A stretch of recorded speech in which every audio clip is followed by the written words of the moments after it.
Then look and work harder and deeper on the core wounds and watch how it starts to come in. Healing is the key to the doors you are waiting on. Now, this was my reply to someone who said they were, no longer being able to be patient for things to come in. And I just want to say that I mean this for all of us, not just this random individual, but it's something that's true for me also. Everything that I tell people to work on, I am doing or have done. We are all works in progress. We are all masterpieces in the making. We're just not done being made into that masterpiece yet. Think of yourself kind of like a huge cube, square, cylinder of concrete or some kind of, and you're chipping away at it, marble, whatever you want to choose, until you get to the form that was created and needed to be created. Like statues you see in museums. It started out as a huge cube, square, etc., and had to be chipped away and broken down into the creation it was meant to be. And that's why you'll see those creators looking at these stones and it's like, this one's calling to me, and it's saying it needs to be this or that. That's how we have Michelangelo statues and things like that. But the reason we're bringing that point up is we're never a finished work of art on creation. It is our making that does it. So when you are like, where is this abundance, this money, this love, this happiness?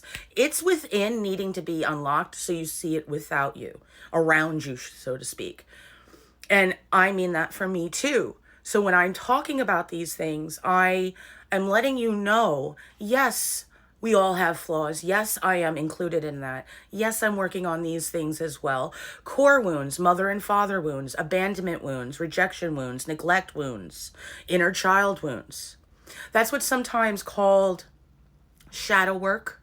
All right, where you're like, it's looking into the shadows of your life that you don't really want to look into and going, that thing that happened, that statement that was said, that treatment that I got, that experience I had to survive in childhood around the people that was helping create my belief systems, my patterns, my understandings of all of this. I was submerged into that. And now I have to look at all of it and chip away everything that I was submerged into to leave only the pristine statue of life that I am meant to be, the masterpiece. If you want to make it a painting, make it a painting. But we get the analogy of chipping away. That's why we only pick that. All right? Pick any analogy that works for you, please. But you get our point on it. But I want you to also understand that when I'm telling people to work on abandonment wounds or rejection wounds, I'm working on those things too. We all should be. There is no one on this planet that shouldn't be looking into their 0 through 7 years of age and go, how mother and father, or whoever the parental figures were, interacted with each other. Was all of that actually unconditional love and truly healthy? Or are the things there that I only thought so were in childhood? Let me double check. When they interacted with me individually, how was that? When they were together and they interacted with me, how was that? What about grandparents and aunts and uncles and cousins? Because all of that is you're submerging as the origin story of your making that you will then create into your final masterpiece as you chip away at things that you now as an adult go, wow, that wasn't healthy. That didn't work out for them. And now with my learning and healing and looking into these topics, I see that wasn't a healthy thing. Okay, wait a minute. I can do this instead. Now that I understand, I can unlock that door to what I'm waiting for. Because a lot of times, all divine timing means is when your soul's actually ready. You can say, I'm ready now. No, not if those wounds are there. That's literally saying you're not ready. And no, I'm not saying anyone's perfect. And no, things can come in when you're still in wounded states. But there are different levels to it, and you know that somewhere deep within. So no matter who you are, if you ever get a reading from me or you ever get a comment from me being like, look into your healing, do more healing, focus on that. That's the key to unlocking the doors you're waiting on. Healing is the key to the doors you are waiting on. It's all a truth. The more you unravel codependency wounds, trauma bond attraction wounds, looking into the core wounds, the mother father wounds, all that stuff, you start seeing dynamics and patterns that weren't healthy. You have flashback images to how mother treated father, or how grandpa treated aunt, blah, blah, blah. It doesn't matter the labels of the people. It mattered that at that time, you were in your creation stage. And no one goes to a small child, hey, everything about them might be toxic and incorrect when you're an adult, so you're going to need to look into this. We don't do that. We don't want to ruin the child from having childlike experiences, which is great, which is cool. But at some point, like in high school, there should have been, for everybody, some kind of memo. Hey, relook into all of that shit, because as an adult, you no longer have somebody who can and will and have to take ownership of your consequences. As a child, if you did something toxic, incorrect, wrong, you might have had consequences from your parents, but you didn't have the same level of consequences as a single adult with no one else to take that on for you.